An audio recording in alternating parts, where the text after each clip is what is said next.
Good morning, President Herzog. It's an honor to welcome you, not the first time in Davos, at a very critical time for Israel and across the Middle East. Looking at your efforts in Israel, allow me first to commend your lifelong commitment to driving positive change for your country. You have successfully bridged and connected the gaps among diverse groups in Israeli society by identifying always common ground and shared values. You have also been in the past very outspoken about your commitment to creating a lasting peace with the Palestinians.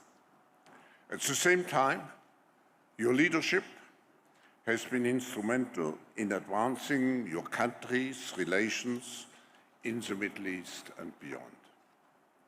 Notably, you made history as the first ever Israeli state visit to the United Arab Emirates in January 22, just 1 year ago.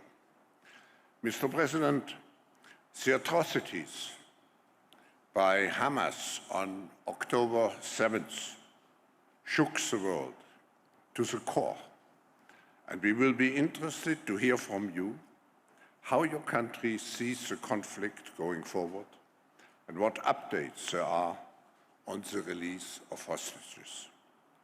Top of our mind is also what steps are being taken to maximize the protection of civilians and the delivery of humanitarian aid. Mr. President, thank you again for being, during those tough times, with us, and we look very much forward hearing from you. After your speech, we will have a conversation with my colleague, Børge Brende, the President of the World Economic Forum. Thank you.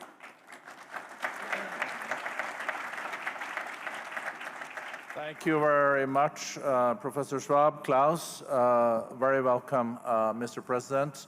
You've been in Davos before, but that was before the atrocities of 7th of October, the terror attack that really hit Israel very, very badly. So maybe let's start, Mr. President, with you sharing how is the zeitgeist, how is the feelings now among Israelis? Let's start there. Our world was shattered on 7th of October. I can say that we were celebrating a Jewish holiday, the Feast of the Bible, the Torah, and we were awakened into a huge shock, which we didn't comprehend fully, and we haven't comprehended yet as a nation. It was 6:30 in the morning, sirens all of a sudden blew up in the silence of the morning of a holiday where people are on vacation. Little did we imagine that we will see such terrible horrors, that we will see something that humanity hasn't seen for generations, that we will see something that has hit the Jewish people and the state of Israel in the highest numbers of Jews being killed since the Holocaust. And these are the facts, meaning we have seen atrocities, barbarism, sadism, rape, chopping of heads, burning of families. In one of the houses that was burned, there are barbed wires around a whole block of ash. This is a 5-people family. And most of all the hostages. This is Kfir Bibas. Kfir today is celebrating 1 year to his birth. Exactly a year ago, he was born to his parents, Shiri, his mother, and his father, Yarden, and his brother, Ariel. And Kfir, his whereabouts are unknown. We know he was kidnapped by Hamas. We know that these barbaric terrorists have taken him and his mother and his brother and his father, who's in a different place. We know that they are going through hell, and we don't know their whereabouts. And the enemy, who supposedly advocates that he has a cause in life, is basically advocating jihadism, celebrating and glorifying terror, celebrating and glorifying the abduction of Kfir Bibas. And from here, this incredible world stage, I call upon the entire universe to work endlessly to free Kfir and all the hostages that are there, about 136 by now. No, thank you very much, Mr. President. Thank you for sharing this. Also, as Professor Schwab said in his introduction to you, and I've known you also as a man of peace. You always been someone that has said that we need peace in the Middle East, and the war is still ongoing in Gaza. How do you see an end of this war? And also that's probably related to the situation for the hostages. There are 100 hostages probably left. No, yeah, we have 136 hostages who are there, including 4 from the 2014 war, including Muslims, including women, foreign nationals, young girls, older women, Holocaust survivors or connected to the Holocaust. So you have from 1-year-old to 85-year-old. People of peace, many of them were advocates of peace. Oded Lifshitz was a major advocate of peace. He would work in Gaza. These communities were burned and ruined and brought to ashes were communities that advocated endlessly working for peace with the Palestinians. So if we look at on a bird's eye view of the war that we are seeing, it's not only between Israel and Hamas. I will deal with Israel and Hamas. But the issue is, and the world has to face it point blank, with no ifs and buts, there is an empire of evil emanating from Tehran, spending billions of dollars in arms and money and people's well-being to derail the entire stability of the world and the region. They've attacked the United States forces 2 nights ago. Openly, they have proxies all over the region, quietly lurking to undermine any peace process and any stability of the world. And that is exactly what we are seeing, and they have to be faced by a very strong coalition.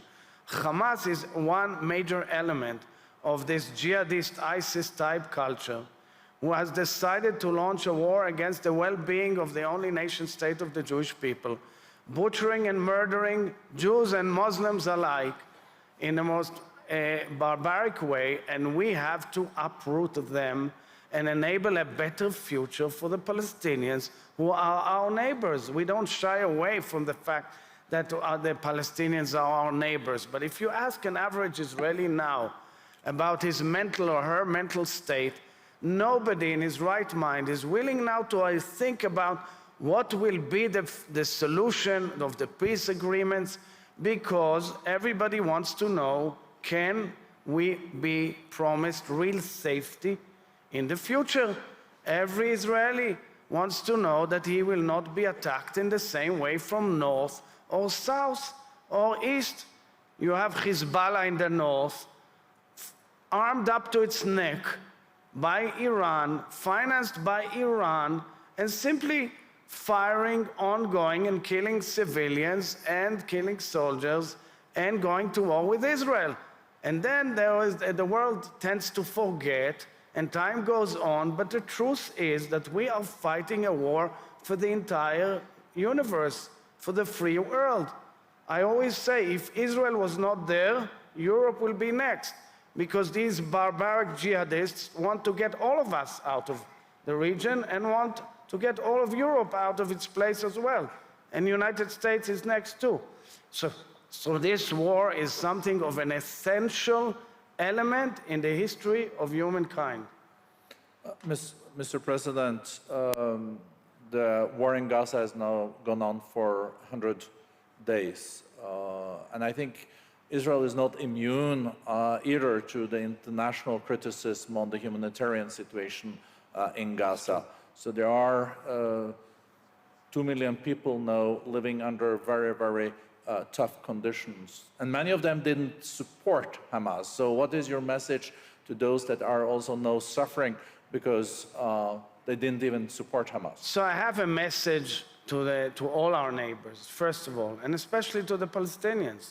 I've been advocating and calling for peace with our neighbors for years. I said it in my speech in a joint session of Congress on the 19th of July, just before the war. Terror is the main impediment to moving towards peace. You cannot accept terror directly or indirectly. You cannot justify it. It has to be totally stopped and out of the question. And the problem is that there are societies, there are people, when they support Hamas, they support terror, simple barbaric terror against LGBTQ or against any other human being or against anyone who is Jewish, Israeli, or the like. This has to be a clear message to the world. Terror is unacceptable. Now we therefore went to war because we see a war machine of a humongous structure right in Gaza. Huge cities of terror underneath. Tunnels that are higher than the size of the New York subway system. That means billions of dollars that had they gone to life above ground, we would have the most beautiful region in the world and move to peace. But instead they opted to go to terror. It was taken over by Hamas in a coup d'etat in 2007 after we pulled out of Gaza unilaterally to the last iota. And from then on, it became a platform of terror for Iran and all its proxies. And from then on, we had thousands of missiles on our head. And from then on, we reached this barbaric moment on this October 7th. And now we go in, according to our right of self-defense, and in every house, you find terror equipment. You pull up in a bedroom, you pull up the bed, you find a missile. A missile, hundreds of kilometers they can shoot. Everywhere you go, they can press a button and you have missiles on Israel, like we had this week. We pulled out from the center, we had missiles. So we have to understand, if we have the right to defend ourselves, it's an inherent right to go, catch the terrorists, clean up the houses, and bring back their citizens. That is what we are trying to do. I'm not shying away from the human tragedy in Gaza. And you want to know something? We care. We care. It is painful for us that our neighbors are suffering so much. But how else can we defend ourselves if our enemies decided to entrench themselves in an infrastructure of terror of unbelievable size and scope? It's a very complicated battle. Everywhere we go, in shops, in living rooms, in bedrooms, in schools. In schools, you see, we had even ISIS flags in schools and symbols. I presented to the world Hitler's book, Mein Kampf, in living rooms.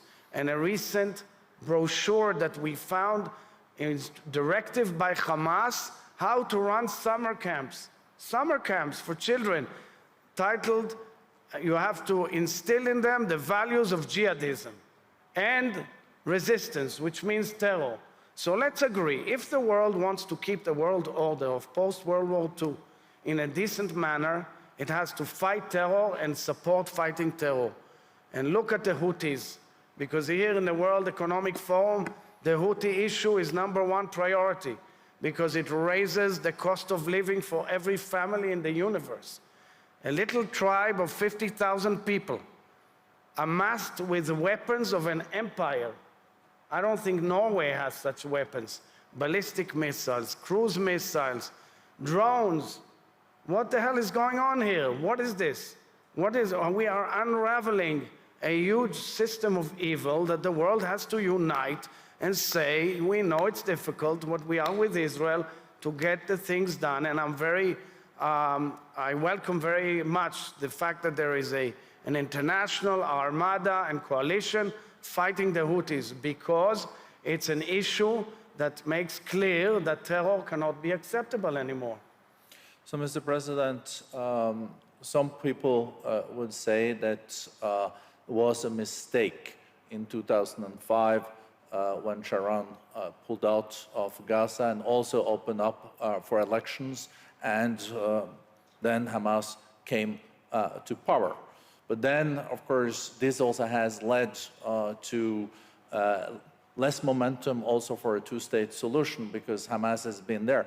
If you look at it in hindsight, should that have been handled differently? Also from the Israeli side? I owe you an answer also on the humanitarian issue. Yeah, we'll come back to that. Okay, because I Yeah. will be happy to Yeah. relate. I would say that when we look, and my vision is towards the future, we've tried many, many alternatives in our dealings with the Palestinians. We tried agreements and we tried unilateral steps. We tried a lot. I think now is the time that the demands also must be presented to the Palestinians to show that they really mean a vision of peace. That requires revamping and reforms in the Palestinian Authority. And we cannot go back to the same good old ritual of fighting Hamas and, God forbid, returning to another round of battle. We have to offer a future both to Israelis and Palestinians, and offer a future that we can live together, that Gaza can be well managed and looks forward to the world, like our agreements in the regional agreements, like the Abraham Accord, have projected real prosperity and a real bright future. So, Mr. President, what would you say to those that say that Israel let Hamas then win those elections and accepted it?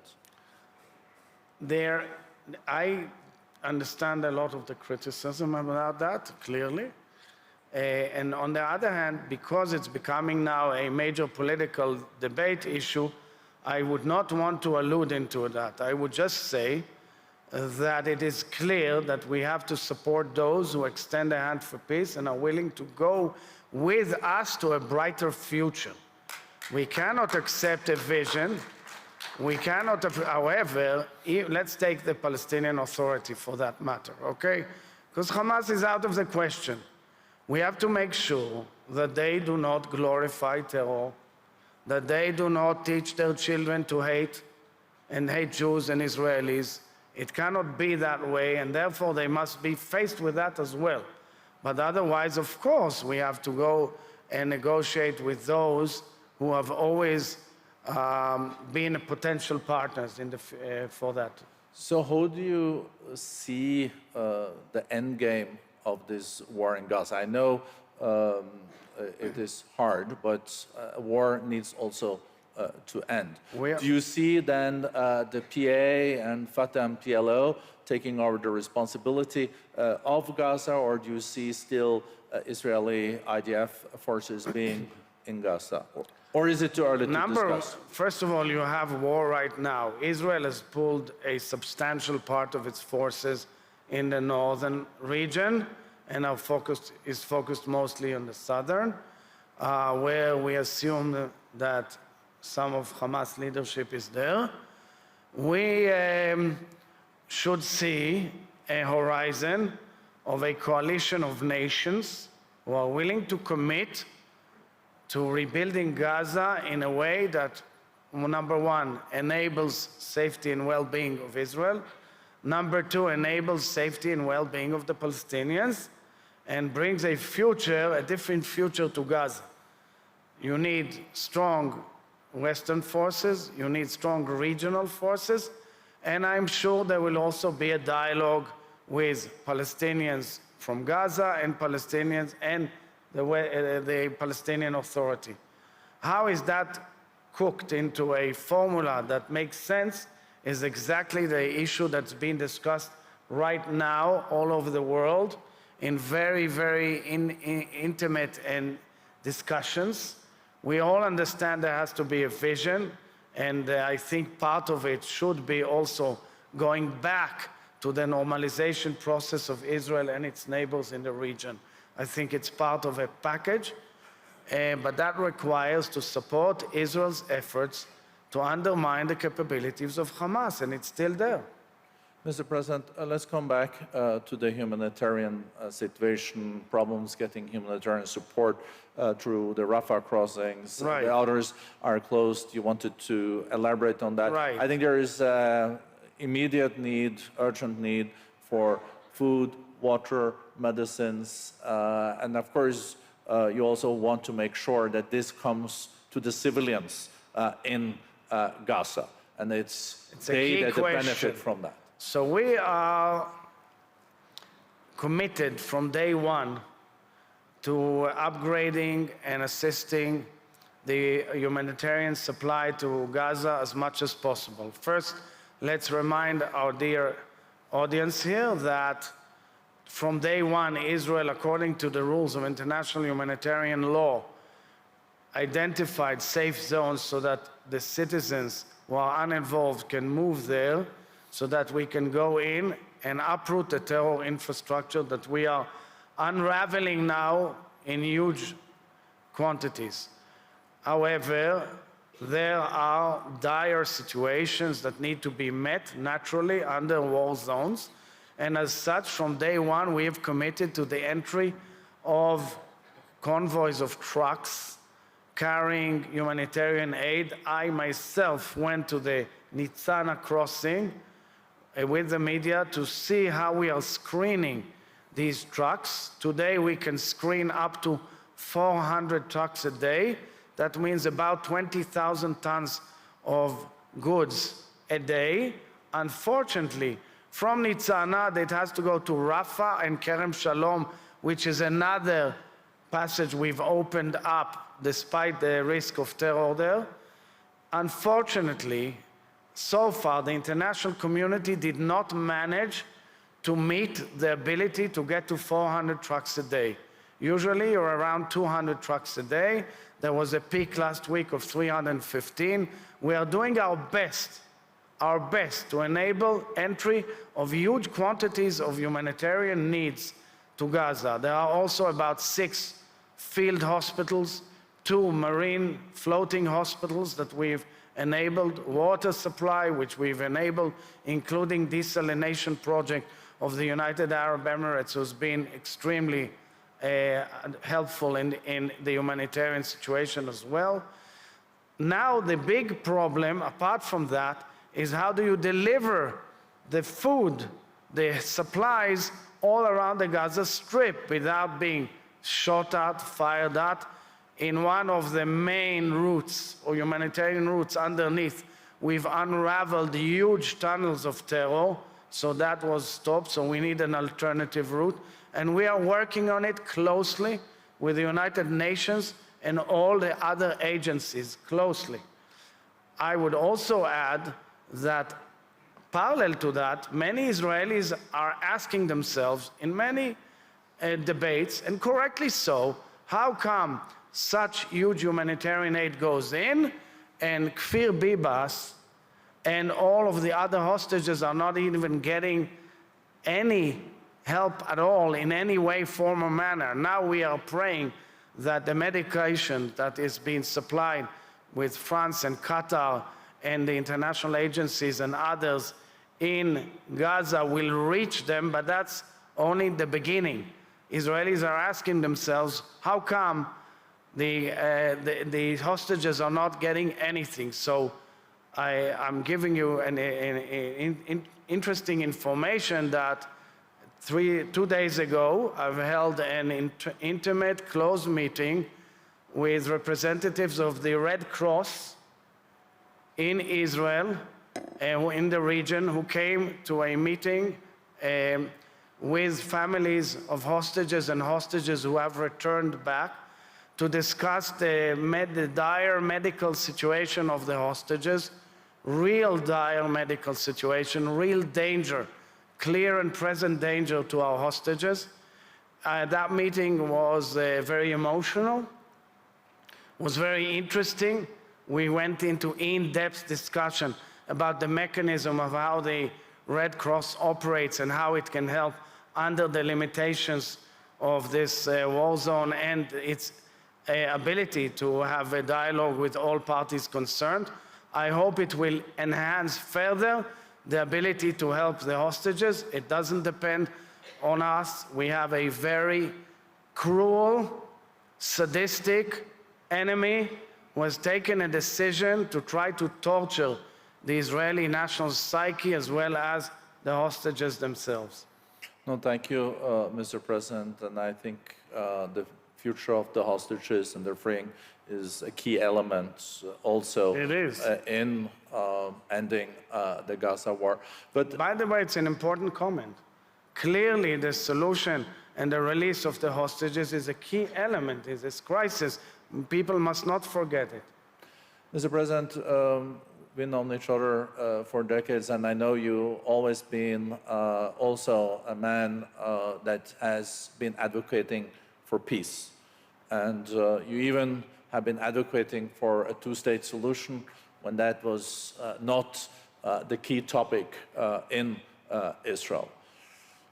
Today we saw this terror attack on the 7th of October hitting Israel very hard, and it is a terrible situation. But then reflecting on the situation where the last decade there has been no momentum for the thinking around the two-state solution, because the argument has been that we got the Abraham Accords, things looks also better with the neighbors.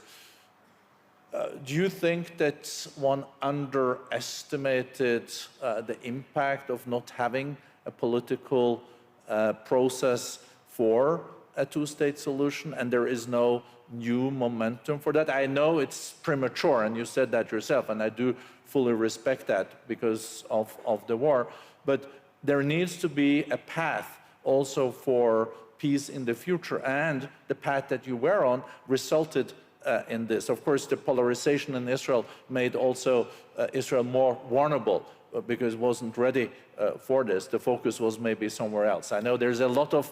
So you raised many topics here. The Israeli political system is always very interesting, I would say, full of debates and arguments on so many topics of the day and various agendas. I would not hint in any way, directly or indirectly, that this terror attack is connected to any political process. The Hamas has always objected to any political process with the Palestinians. I think it comes from sheer jihadist ideology that wants to eradicate Jews in Israel. It's under their charter, and it's under their belief. And perhaps at times we may have been naive enough to think that Hamas may tame itself or may change its course. It hasn't. Parallel to that, and separately from that altogether, there are many questions that Israelis are asking themselves. Are withdrawals justified? Did it prove itself? These are legitimate questions. Is it true? Is it really true that the paradigm is necessarily only withdrawal or pull-out or things like that?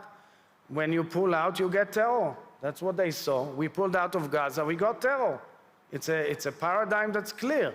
We got 10,000 missiles on our head from the moment we pulled out. There was terror before, but we have to admit there's terror afterwards. So these are questions that are legitimate to ask. Nonetheless, looking for the big picture in the future, of course, it's a must that we must work as hard as possible to find new ways and means to have a dialogue with our neighbors, the Palestinians, and offer a future. But for that, the basic question of every Israeli will be, especially after October 7th, what guarantees our well-being and safety? Yeah. This is a big thing. This is an emotional stage we're in. And I think that when nations come forward and say two-state solution, they have to first deal with a preliminary question, which is a core question for human beings. Are we offered real safety? What will be the safety? What's the outcome of any process? And can we guarantee safety for ourselves and our people? But Mr. And I must tell you, in the last 2 years before the October 7th, there was a huge wave of terror that the world ignored. And Michal and me, we went going to bereaving families who have suffered horrible terror attacks, and nobody gave a damn in the world. So we have to understand, that's why I'm saying, guys, terror is off. The world has to fight terror with no mercy in order to hope, to bring real hope for the future. Well, thank you, Mr. President. Some would also argue then that it was the situation with the lack of process that led also to this. At least it is a fact that it took place. So it needs to be a different situation moving forward. You're saying Hamas cannot be a part of it. But there were also warnings from Ramallah and the PA to let Hamas then be conducting the leadership in Gaza, of course. But let me then go to the Arab. There's a question why the PA never wanted to make an effort to get back to Gaza, but we can argue about it for a long time. But of course, Israel cannot be in a situation, you're saying, where there can be, again, missiles and terror being coming from Gaza, and also, of course, not from the West Bank. But looking then at how can security be guaranteed in the future, because it wasn't guaranteed in what we had, it wasn't perfect either, and now you have to look into the future. And the Arab Peace Plan was saying, when it was launched, that all the Arab countries would then recognize Israel, and they would also contribute to a situation where they can guarantee that there were no terror and the security of Israel. Is that something that the regional context and also supported by the US and the EU that you will contemplate after this? Is that the way to move forward? So the regional context is an axis for development and progress. It's an axis for a better horizon for all parties concerned. And clearly the Saudi option as part of it, as the whole normalization process, is a key to the ability to exit from the war into a new horizon. It's still delicate, it's fragile, it will take a long time, but I think that it is actually an opportunity to move forward in the region toward a better future.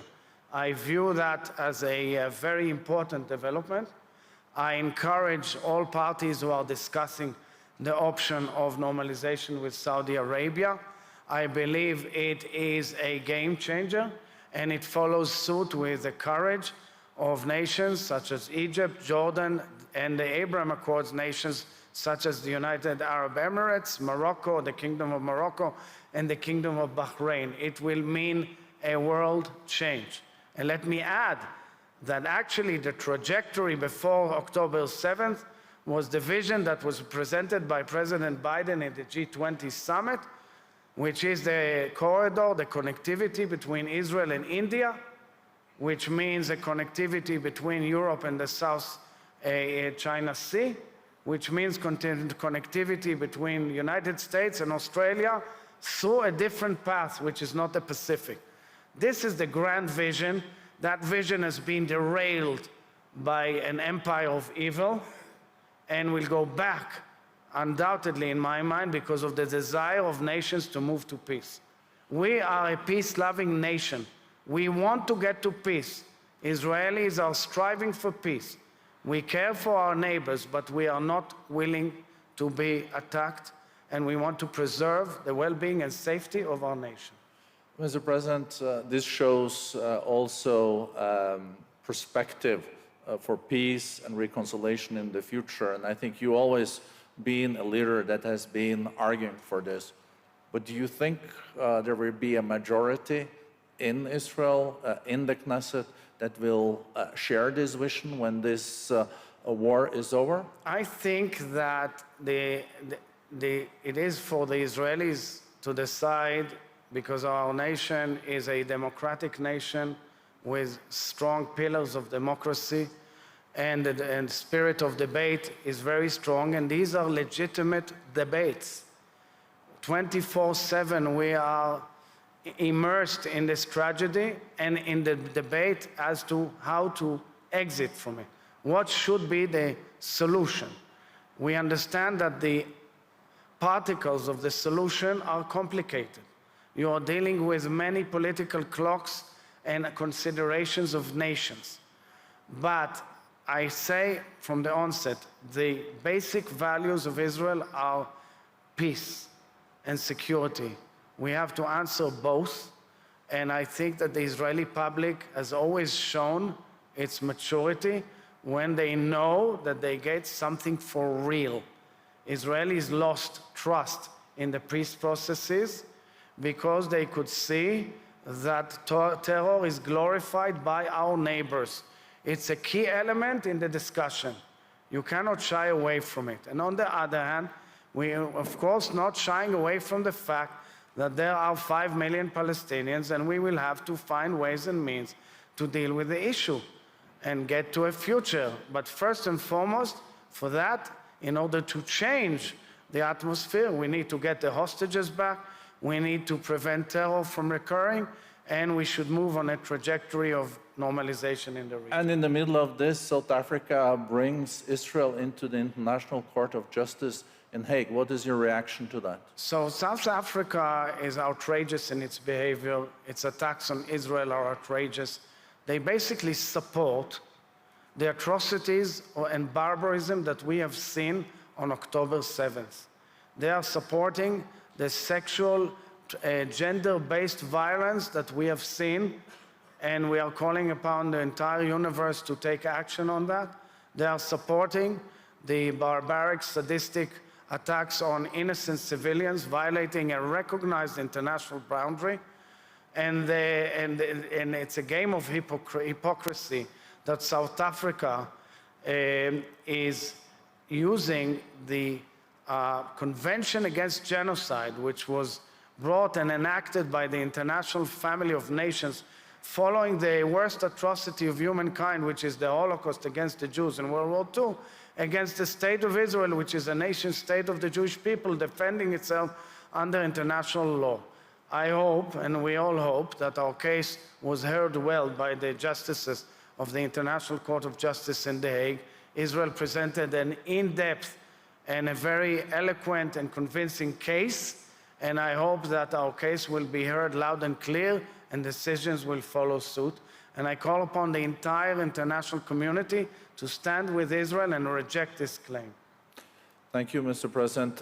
Last question. We do hope to be able to wish you welcome back to Davos. Absolutely. We're always happy in to a year's time. I was identified as a global leader of tomorrow already 30 years ago, so you weren't so wrong. You know, Professor Schwab always had a good nose for then identifying future leaders. Last then question related to Nair. What is your hope and aspiration for where we are when it comes to Israel, Gaza, your relationship with the Palestinians, the Abraham Accords, and also the regional cooperation in Nair? What are you working towards? So look, Israel is a country that is benefiting the world with so many incredible ideas and initiatives. There in the crowd, there are people here who have brought forward the most incredible inventions and innovations doing good and helping people. I will tell you a story. Last year in Purim, it's like the Halloween of the Jewish people. In the celebration of Purim, Michal and I went to a Shaarei Tzedek hospital in Jerusalem, to the children's nephrology department, and we go in, and in the corridors there are little rooms, and we go into each room. In one room, there were ultra-Orthodox parents with their kids, with their babies. In another room, there were Orthodox, Zionist Orthodox. In others, there were seculars. In others, there were Palestinians and Israeli Arabs. And there was an incredible mixture of all religions and belief. In the last room I go in, there is a mother, a father, and a baby. And I could see she is Arab. And I asked her, where are you from? And she said, I am from Gaza. I asked her in Arabic, where are you from? She said, I'm from Gaza. She was very shy with a little baby. And I said to her in Arabic, I'm the president of Israel. And she was quite shocked that the leader, the head of state, walks into her room, and we just spoke. And I said to her, I bless your child, and I hope he will live in peace. This child and his family must have been brought to the hospital by volunteers from the kibbutzim around Gaza who used to volunteer and take them to a treatment. And I believe this is the vision that we have to project. People want to live together, and they want to live in peace. The coexistence in Israel of so many lives and beliefs, including between Palestinians and Israelis, is immense. But we cannot allow forces of evil who want to ruin this vision and want to drive us into the abyss. We can't allow them to win. Thank you very much. Well, thank you.